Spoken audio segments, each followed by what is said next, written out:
Oke, selamat sore untuk teman-teman semua yang berada di mata kuliah manajemen pemasaran. Ini adalah manajemen pemasaran ulangan, jadi ini adalah rekaman ulang yang saya lakukan untuk kelas manajemen pemasaran. Karena kemarin pas kita live itu eh, rekamannya, alat rekamnya, debutnya bermasalah. Jadi saya udah ganti aplikasi untuk eh, alat perekamnya. Jadi kawan-kawan nanti akan saya upload videonya. Jadi di sini mungkin yang kemarin nggak hadir mungkin bingung gitu ya. Aduh, ini kok singkat gitu ya. Ya ini memang karena nggak ada sesi diskusinya juga gitu ya. Dan juga mungkin kemarin kalau nggak salah hampir semua hadir ya, kelas kita gitu. Dan kelas ini juga kelas besar ya, karena harapannya uh, aktif dalam berdiskusi ya di kelas-kelas kedepannya nanti. Oke, kita akan mulai, yaitu dinamika bisnis dan pentingnya pemasaran jasa di modul 1 ini. Jadi di sini kita akan berbicara apa sih pentingnya bisnis jasa dan juga pentingnya pemasaran jasa gitu ya. Bahwa seperti yang kita ketahui, kalau kita lihat misalnya dewasa ini mungkin dulu uh, untuk untuk jasa tidak terlalu terlalu signifikan perkembangannya atau juga tidak sebesar yang sekarang, karena seperti yang kita ketahui dewasa ini banyak sekali jasa-jasa yang ditawarkan, mulai jasa asuransi, kesehatan, asuransi kecelakaan, pendidikan, banyak sekali kalau dibanding dengan dulu-dulu ya. Begitu juga dengan bank apa aja ada sekarang, termasuk juga untuk tabungan-tabungan berbentuk kecil ataupun yang besar gitu ya. Jadi di sini kita lihat bukan hanya di Indonesia, apalagi di Eropa itu GDP-nya mereka itu dikatakan melebihi 50% ya dari sektor jasa gitu ya. Uh, ya di sini dikatakan sektor jasa dewasa ini mengalami peningkatan yang dramatis dibanding dekade sebelumnya ya. Memang seperti yang kita bisa juga lihat gitu ya. Mungkin pada saat dulu kita waktu masih kecil banyak sekali jasa yang belum ada, tapi dewasa ini ketika ada gitu ya. Misalnya jasa pedikur medikur atau juga salon kerimbat yang keriting bisa lurus dan sebagainya gitu ya. Tapi dewasa ini semakin ada gitu ya, ada aja, mulai dari salon aja lah. Kalau dulu mungkin cuma make up ya, kalau sekarang pedikur medikur dan juga kerimbat, babyliss dan lain sebagainya gitu ya, sulam alis dan juga sulam bibir dan lain sebagainya. Ini adalah salah satu dampak daripada sebenarnya perkembangan zaman dan juga oleh perkembangan pemikiran manusia itu sendiri, kalau menurut saya gitu ya. Kenapa sektor jasa juga semakin merambat gitu. Kalau misalnya di bidang pertanian kan ya dari dulu ya itu aja pekerjaannya kan, paling uh, kalau petani misalnya uh, ya hampir-hampir sama dari dulu sampai sekarang gitu apa yang dikerjakan gitu ya. Kalau misalnya jasa yang berkembang gitu ya. Jadi kita kan di sini kontribusi sektor jasa terhadap perekonomian dunia kini telah mendominasi sekitar 2/3-nya. Di Eropa, sektor jasa menyumbang 60% untuk PDB-nya ya, produk domestik brutonya. Itu dia, segitu lebih 60% coba. Segitu besarnya gitu. Mengalahkan sektor-sektor yang lain itu. Di Indonesia sendiri pada 1960-an pertanian menyumbangkan 60%. Catat ya, di negeri kita tercinta Indonesia sekitar 60% PDB yang disumbang dari sektor pertanian. Dan pada tahun 1991 tinggal 19,5. Kemana sisanya?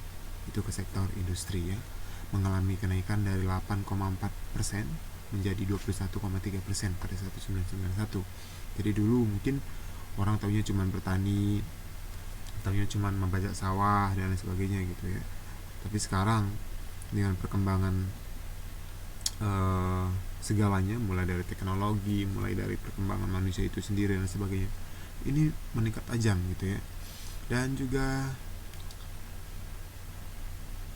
sektor jasa juga mengalami pergeseran yang hampir mencapai 30% ya dari PDB Indonesia yang PDB-nya begitu besar. Indonesia salah satu yang PDB-nya begitu besar di tingkat dunia, dan ditandai dengan mudahnya pendirian bank baru ya. Bisa kita lihat kalau dulu mungkin cuma taunya Bank Indonesia, Bank BRI, Bank Mandiri ya. sekarang bank apa aja, ada bank Muamalat, ada syariah ada syariah, ada yang misalnya bank mandiri aja ada syariah konvensional, ada syariah mandiri, yang lain juga gitu ya, BNI syariah ya. Jadi ya semua semua bank-bank yang konvensional ini juga mendobelkan ibaratnya ya. Belum lagi bank-bank yang sebelumnya tidak ada, misalnya seperti Bank Mayapada, ada lagi belum lagi bank-bank daerah gitu ya, bank Sumut, misalnya Bank Jabar, belum lagi Bank Jatim dan lain sebagainya, Bank Bali gitu misalnya. Selanjutnya, perkembangan industri jasa ditandai dengan perkembangan teknologi ya. Ini seperti yang saya bilang tadi ya, meningkatkan kesejahteraan masyarakat, konsumsi terhadap barang-barang selain kebutuhan dasar akan meningkat ya. Dan di sini pengaruh faktor lingkungan terhadap perkembangan jasa ya. Jadi pertumbuhan sektor jasa yang begitu cepat, sebagaimana tergambar di atas, seperti yang sudah jelaskan di awal tadi, ada beberapa alasan yang dapat menjelaskan fenomena ini. Di antaranya dipicu oleh perubahan demografi. Salah satunya, bentar ya, saya mau cek rekaman dulu, jangan nanti udah. Oke. Misalnya fenomena ini diantaranya dipicu oleh perubahan demografi. Salah satunya dapat dilihat dari meningkatnya tingkat harapan hidup ya. Jadi kalau misalnya semakin meningkatnya misalnya jumlah manusia, jadi yang tua juga nanti makin tinggi gitu ya. Coba bayangkan, semakin banyak yang tua, orang muda sibuk, meningkatlah kebutuhan jasa yang mengawas orang tua. Misalnya banyak kita di Taiwan yang menjaga ama, akong gitu ya. Jadi itulah yang menjadi faktor kenapa jasa-jasa baru bisa bermunculan gitu ya. Dari segi kesehatan aja meningkat, membaik, dan masyarakatnya semakin banyak, kerangka harapan hidup makin meningkat. Kebutuhan jasa yang lain juga, ketika misalnya anak-anak ya banyak yang lahir gitu, jasa-jasa jaga anak dan sebagainya itu kan meningkat. Ditambah lagi wanita-wanita karir ya, baik apakah dia itu sebagai part timer atau full timer gitu ya. Itu adalah beberapa faktor yang mempengaruhi ya. Yang pertama di sini adalah konsumen ya. Jadi pemasaran yang bergerak di sektor jasa dipengaruhi berbagai variabel yang dapat dikontrol, seperti bauran pemasaran jasa, dan juga variabel yang tidak dapat dikontrol yang dikenal dengan lingkungan. Jadi sini kedua variabel ini berpengaruh terhadap pengambilan keputusan jasa ya, keputusan pemasaran jasa. Jadi variabel yang berpengaruh terhadap industri itu jasa, misalnya konsumen, ada pesaing, teknologi dan inovasi, dan juga globalisasi dan internasionalisasi, ekonomi, pemerintah, dan sosial budaya. Ini di banyak-banyak buku juga menjelaskan hal-hal ini sangat berpengaruh ya terhadap dunia usaha juga gitu, terutama terhadap jasa. Dan di sini adalah konsumen. Jadi dikatakan konsumen memang kunci dari segalanya ya. Jadi konsumen adalah salah satu alasan bagi perusahaan atau institusi mempertahankan keberadaannya. Kalau tidak ada konsumen, ngapain perusahaan itu berdiri? Ngapain usaha-usaha itu bisa berdiri untuk berdiri ya kan? Itu dia. Selanjutnya, supermarket pada saat ini memfokuskan penciptaan customer relationship dan customer loyalty dengan cara menawarkan kombinasi barang dan jasa yang menolong konsumen untuk menuju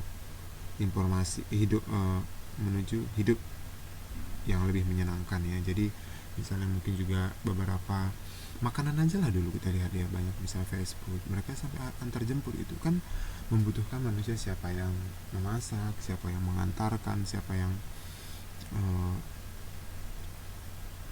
untuk jasa pembayarannya juga. Atau di Indonesia aja ya, banyak sekali Gojek sekarang ya. Itu adalah salah satu meningkatnya jasa gitu ya, dengan perkembangan teknologi yang bisa menggunakan apps yang sebelumnya konvensional gitu ya.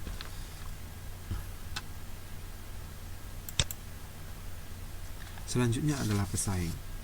Ya, di sini adalah peluang bisnis jasa yang menjanjikan dampak finansial dan menguntungkan dan mendorong munculnya banyak pihak yang bisnis memicu persaingan yang tajam ya. Jadi di sini ketika misalnya persaingan itu ada, orang ingin memberikan yang terbaik kepada konsumennya. Jadi mereka berusaha untuk memberikan nilai plus dari jasa yang mereka tawarkan, sehingga jasa yang lain juga muncul dari site-nya itu gitu ya. Jadi misalnya di sini juga dikatakan untuk memenangkan pesaing maka perusahaan menawarkan keunggulan ya, image yang baik terhadap mereka, dan juga perusahaan perlu mendiferensiasi pelayanan yang lebih unggul dan unik dibanding pesaing. Jadi bagaimana sebuah perusahaan itu bisa menawarkan suatu jasa, tapi tidak hanya menawarkan jasa utamanya, tapi mereka bisa ngasih gitu ya. Misalnya McDonald atau KFC dengan rumah makan lain misalnya, apa yang bisa KFC jual gitu misalnya, ketika misalnya mereka menjual produk makanan, apa bedanya dengan yang toko-toko makanan yang lain?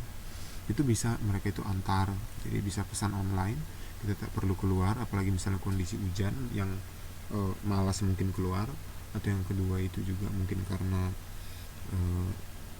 lokasi ya, satu karena keadaan cuaca atau lingkungan, yang kedua itu adalah faktor jarak ya, jadi orang tidak mau gitu ya. Dan juga di sini pesaing ini juga misalnya bioskop ya, saingan itu bukan sesama bioskop, tidak hanya tetap saingan itu sama bioskop, tapi saingan utama lainnya itu bukan sesama bioskop, tapi hiburan-hiburan lain, misalnya kebun binatang, mall, hiking gitu ya. Kenapa orang harus nonton ke bioskop? Kenapa bukan ke mall aja minum-minum es atau hiking? Nah itu dia.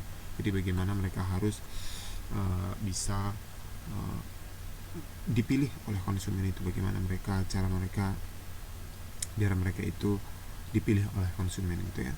Selanjutnya adalah teknologi berbasis komputer mengalami kemajuan pesat, mendorong secara dramatis komunikasi bisnis dan percepat pengambilan keputusan. Teknologi ya, HP aja ya.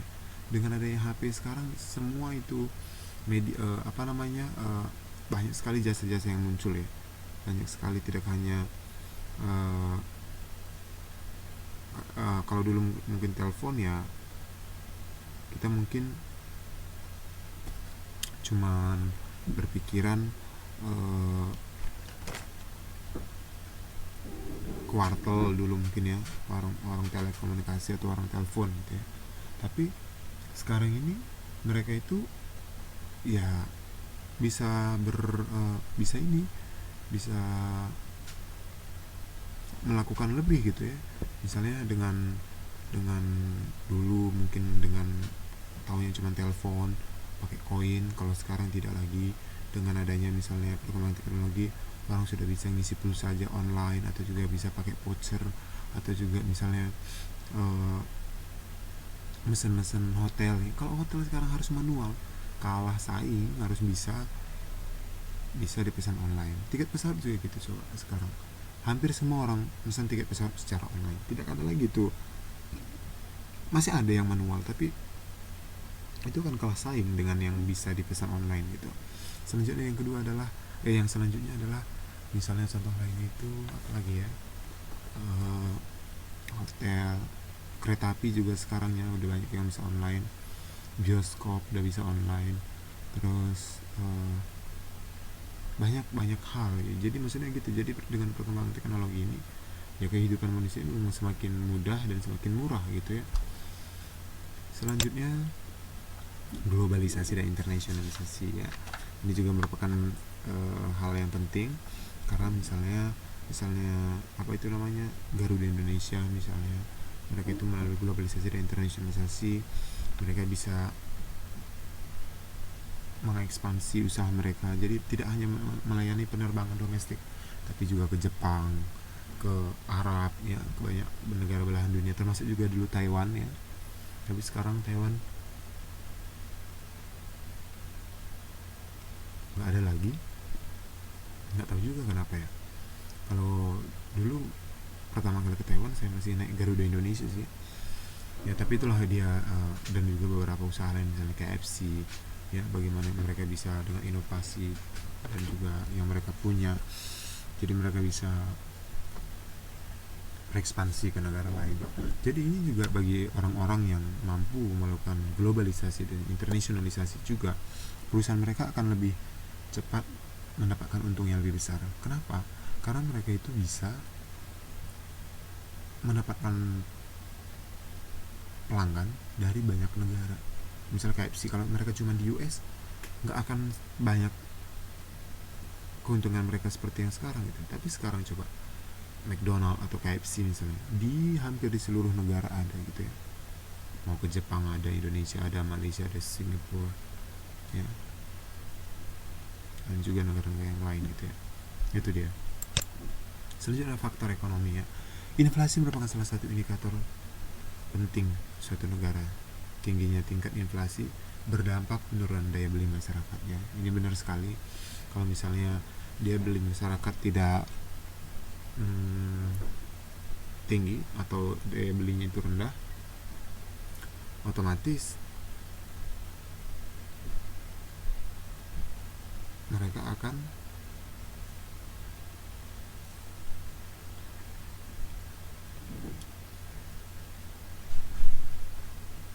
tidak sanggup membeli jasa yang dimiliki gitu. Dengan tidak adanya jasa yang dimiliki, tidak sanggupnya membeli jasa yang ditawarkan, maka jasa itu tidak akan berkembang gitu. Jasa yang sekarang ini ada, apapun ada, itu kan sebenarnya karena masyarakat masih sanggup membeli. Karena kalau misalnya masyarakat tidak sanggup lagi membeli hanya untuk memenuhi kebutuhan sehari-hari, makan, minum, mungkin karena inflasi atau juga karena cuaca, atau maksudnya misalnya untuk di lingkungan petani misalnya cuaca tidak baik dan menimbulkan kekeringan misalnya, yang masyarakat cuman cukup untuk makan, ya nggak ada guna walaupun inovasi itu ditingkatkan gitu kan. Kenapa? Karena daya beli masyarakat tidak ada, pendapatannya itu rendah gitu. Itu akan sangat berpengaruh gitu ya. Tapi kalau misalnya uang itu ada, apapun bisa dibuat jadi jasa gitu ya. Kalau misalnya duit nggak ada, ngapain pedikur medikur, pasti potong sendiri gitu ya. Nah itu dia sebagai salah satu contoh gitu ya, dampak daripada ekonomi. Terus pemerintah, dikatakan regulasi pemerintah sangat berpengaruh ya terhadap sektor jasa. Berbagai ketentuan pemerintah seperti peraturan, penentuan produk, atribut, prosedur, inspeksi, geografi, program standar harus diikuti oleh pelaku bisnis. Ini benar sekali. Beberapa industri harus menyesuaikan regulasi pemerintah seperti perbankan, televisi, telekomunikasi, dan juga dokter, pengacara, notaris ya. Jadi di sini bagaimana juga pemerintah memiliki aturan-aturan, misalnya tentang atribut dan sebagainya. Misalnya kita mau perusahaan asing mau masuk ke Indonesia, terus mereka terus tunduk dengan aturan main yang ada di Indonesia. Misalnya produk makanan harus ada label halalnya, misalnya harus ada label halal untuk makanannya, nggak cuman makanan kita halal tapi nggak ada label halalnya. Yang kedua, harus berstandarisasi SNI, Standar Nasional Indonesia misalnya. Dan juga untuk para pekerja-pekerja misalnya profesi dan sebagainya misalnya, ya mereka harus punya izin praktek untuk para dokter ya, dan juga lisensi lainnya untuk usaha-usaha ataupun para profesional lainnya gitu ya, dokter, pengacara, notaris gitu ya. Selanjutnya, deregulasi pemerintah telah mengurangi banyak kendala dan aktivitas ya. Jadi gimana juga pemerintah juga berusaha ya mengurangi atau memotong, memangkas ya, termasuk juga pemerintah Indonesia saat ini gitu ya. Bagaimana meminimalisir aturan-aturan itu, mempersingkat waktu yang ada gitu ya. Karena ya seperti yang kita ketahui, kalau misalnya aturan itu terlalu banyak diberikan kepada para investor atau juga para pengusaha yang datang ke Indonesia, mereka juga enggan menginvestasi di negara kita nanti ya kan. Selanjutnya budaya dan sosial. Nah ini juga satu hal yang sangat penting, bahwa bagaimana juga misalnya kalau misalnya keadaan sosial berpengaruh terhadap industri jasa, yaitu meningkatkan populasi lansia gitu ya. Apalagi juga dulu pernah ada istilahnya itu baby boomer ya, yang mungkin sekarang ini mereka sudah dewasa, dan juga ya meningkatnya yang orang tua gitu ya, itu kan meningkatkan kebutuhan akan yang perawat ya, untuk yang menjaga orang-orang yang sudah berumur ya. Dan juga misalnya yang mungkin banyak yang single parent atau juga dua-duanya orang tuanya itu bekerja gitu ya. Nah, itu akan meningkatkan kebutuhan akan para pengasuh ya. Selanjutnya juga kecenderungan perubahan sosial meningkatnya, termasuk juga sekarang penitipan anak, free school, jasa peninjauan pembantu dan sebagainya gitu. Kalau dulu mungkin saya ingat, saya aja pun nggak TK gitu ya. Ada dulu orang pada zaman saya TK, tapi pada saya nggak TK gitu. Tapi TK itu pun dulu nggak terlalu populer gitu. Kalau sekarang sebelum sekolah semua orang TK ya. Sebelum TK ada lagi namanya PAUD, pendidikan anak usia dini. Sebelum ada lagi PAUD ada lagi usia bermain, ada lagi banyak sekali gitu ya. Sebelum dulu aja sebelum SD orang langsung aja SD gitu ya. Kalau sekarang SD, sebelum SD ada TK, sebelum TK ada PAUD, sebelum PAUD ada taman bermain, banyak sekali gitu ya. Itulah ada, sehingga memunculkan banyak-banyak jasa yang lain gitu ya. Dulu mana ada itu semua. Itulah sebenarnya karena adanya permintaan, karena budaya dan sosial ya. Selanjutnya adalah berbagai faktor pendorong sektor jasa. Yang pertama adalah kualitas atau quality. Jadi dikatakan faktor paling penting untuk mempengaruhi jasa pada saat ini adalah semakin meningkatnya harapan konsumen terhadap kualitas pelayanan ya, atau service quality yang ditawarkan pada masa lalu. Dan juga dikatakan ada berapa pentingnya pelaku bisnis jasa untuk memperhatikan kualitas jasa ini, karena persaingan pada industri jasa tumbuh pesat ya. Jadi bagaimana mereka kualitas jasa ini adalah sebagai senjata mereka untuk bisa survive, untuk bisa memenangkan persaingan itu sendiri gitu ya. Selanjutnya adalah pengurangan biaya. Ya, dikatakan di sini pendorong lain adalah kebutuhan untuk mempertahankan biaya dan maksimalkan efisiensi dan efektivitas ya. Jadi gimana mereka itu bisa lebih survive lagi. Misalnya salah satu contoh katanya di sini bagaimana teknologi dapat secara substansial mengurangi biaya sambil meningkatkan kualitas jasa perusahaan adalah ATM misalnya. Pada saat ini ATM gratis ya untuk kelompok remaja usia umur 16 tahun katanya. Jadi bank juga menawarkan berbagai paket pelayanan finansial kepada pelajar seperti pembelian pulsa ya. Banyak sekali kita lihat sekarang bukan hanya beli pulsa tapi juga bayar listrik dan sebagainya gitu ya. Jadi ini adalah jasa-jasa yang dulu mungkin kalau kita bayar listrik ke sana, bayar telepon ke sini, ini bisa satu paket semua ya. Itulah akibat dari sektor jasa yang semakin berkembang ya. Menurut saya juga karena faktor teknologi gitu ya. Selanjutnya adalah pelayanan jasa atau customer service. Dalam pasar yang tumbuh, konsumen kadang-kadang memberikan toleransi terhadap pelayanan yang kurang baik atau poor customer service.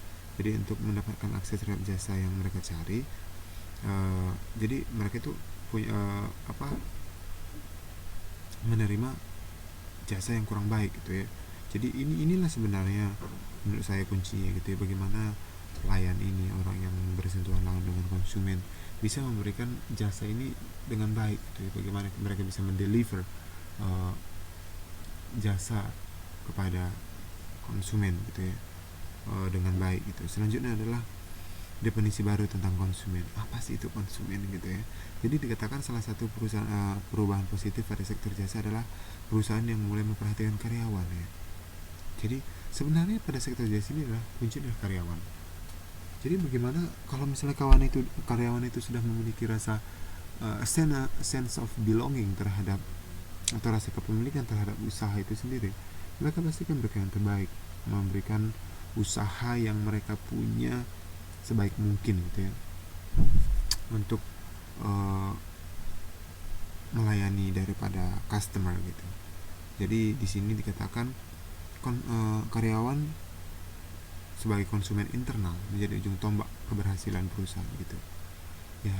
Karena memang untuk menentukan sukses itu mereka, karena mereka yang turun tangan langsung, itu bukan manajemen tingginya secara langsung yang akan turun tangan gitu. Jadi maka saya bilang, bisa dibilangkan ini adalah ujung tombak gitu ya, keberhasilan perusahaan itu sendiri gitu. Yang selanjutnya adalah peningkatan produktivitas ya. Jadi strategi meminimalisasi biaya tidak terlepas dari tekanan kuat untuk meningkatkan produktivitas dalam rangka menghadapi pesaing. Selain itu, juga ada dorongan dari investor untuk mendapat pengembalian investasi lebih baik ya. Juga mendorong untuk mencari cara baru untuk meningkatkan profit dengan cara mengurangi biaya dari service delivery. Secara historis, sektor jasa ini masih ketinggalan dibanding manufacturing dalam hal peningkatan produktivitas katanya. Ya, tapi itulah dia bagaimana juga peningkatan produktivitas daripada sektor jasa ya. Dan juga selanjutnya organisasi nirlaba dan publik mencari sumber income baru ya. Jadi sini juga merupakan mendorong sektor baru. Jadi mereka juga memberikan pelayanan-pelayanan lain ya. Jadi tekanan keuangan yang dihadapi organisasi publik ataupun non-profit telah mendorong mereka tidak hanya melakukan pemotongan biaya dan mengembangkan operasi secara efisiensi, tapi juga menaruh perhatian pada kebutuhan konsumen. Jadi banyak mereka itu juga, misalnya stadion, mereka tidak hanya stadion yang mereka kelola gitu, tapi mereka juga ada restoran, ada toko yang menjual olahraga, kaos dan sebagainya. Jadi ada side income daripada perusahaan-perusahaan yang nirlaba ataupun laba gitu ya. Selanjutnya isu-isu strategi pemasaran. Jadi dikatakan maraknya sektor jasa kemudian mengundang berbagai analisa pemikiran strategi untuk pengembangan sektor ini. Jadi memang karena dianggap jasa ini memang salah satu yang dianggap paling menguntungkan dewasa ini ya, salah satu yang paling menguntungkan dewasa ini. Jadi bagaimana orang juga berpikir memberikan yang terbaik gitu ya, memberikan jasa ataupun pelayanan yang terbaik kepada konsumennya gitu.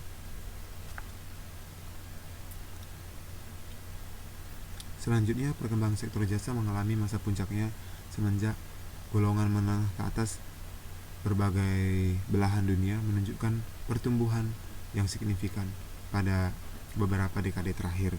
Dan juga dikatakan beberapa perubahan tren ke depan, industri jasa sangat didukung oleh kemajuan teknologi informasi dan juga komunikasi ya. Ini yang benar bahwa jasa itu, sektor jasa sangat-sangat ditopang oleh teknologi dan teknologi informasi dan komunikasi ya. Menurut saya juga tanpa faktor ini sektor jasa di seluruh dunia tidak akan sehebat sekarang gitu. Karena teknologi informasi dan komunikasi lah mereka bisa mengcombine. Contohnya aja, contoh kecil yang saya bilang tadi gitu. Sekarang bank tidak hanya simpan duit, dan tapi mereka bisa bayar listrik, bayar apa lagi, bayar listrik, air, bayar telepon ya. Jadi ya bayar uang kuliah di sana semua. Jadi maksudnya dulu yang manual, yang listrik ya ke kantor listrik, air ya ke kantor PDAM gitu, sekarang udah bisa semua gitu ya. Dan juga perkembangan teknologi memungkinkan bagi perusahaan jasa mengurangi intensitas pelayan secara langsung dengan konsumen. Ini benar sekali. Jadi kemarin kami bulan lalu Februari, bukan, ini udah Maret ya, Januari akhir kami itu ke Jepang. Jadi di sana itu kita tidak bertemu malah dengan konsumen, dengan yang punya rumah. Cukup hanya komunikasi email, kamu nanti masuk aja ruangannya di sini, ambil kuncinya, kalau udah selesai letakkan di mailbox. Udah, itu aja.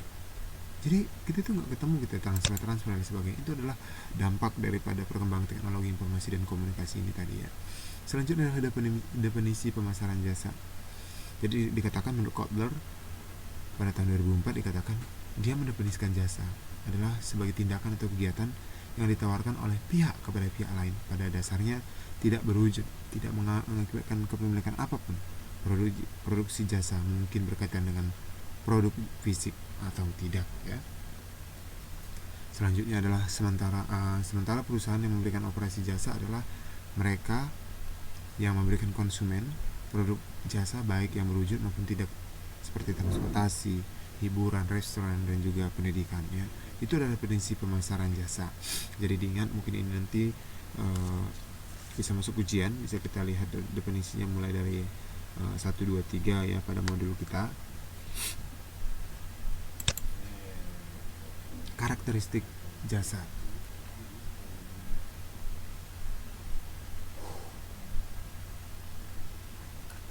Jadi dikatakan di sini karakteristik jasa ada beberapa. Yang pertama, intangible atau fitur tidak berdampak, yaitu tidak dapat dilihat, tidak dapat disentuh ya. Jasa itu tidak dapat dilihat, tidak bisa disentuh, dirasakan dan dicium ya. Jadi di sini intangible ini dapat menimbulkan berbagai masalah bagi pemasar karena jasa tidak dapat dirasakan oleh panca indera dan juga susah bagi konsumen untuk mengevaluasi ya, karena ya seperti yang kita bilang, bagaimana mereka bisa